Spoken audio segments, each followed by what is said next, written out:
Welcome to Man Does Tech, where I solve the problems you didn't even know you had. In this video, I will explain how to make chicken gravy. First, gather the flavorful drippings left in your pan after roasting a chicken. These are the foundation of a delicious gravy. Next, you'll deglaze the pan with a liquid, scraping up all those brown bits.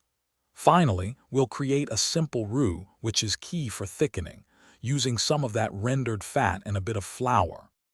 Once you have your drippings and a little extra fat, whisk in about 2 tablespoons of flour to create your roux. Cook this mixture for 1 to 2 minutes, stirring constantly to ensure there's no raw flour taste. Then, slowly pour in 2 cups of chicken broth, whisking vigorously to prevent any lumps from forming. This gradual addition helps create a smooth, consistent base for your gravy.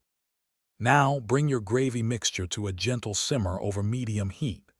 As it heats, it will begin to thicken to your desired consistency. Remember to stir occasionally to prevent sticking.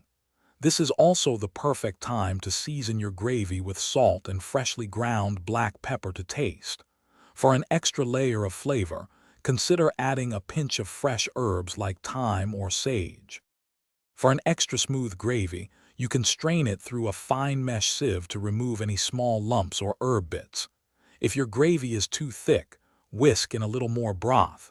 If it's too thin, simmer it a bit longer. Taste and adjust seasonings one last time.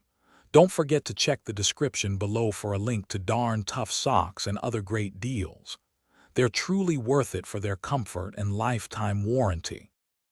Thanks for watching. If you found this helpful, don't forget to like and subscribe.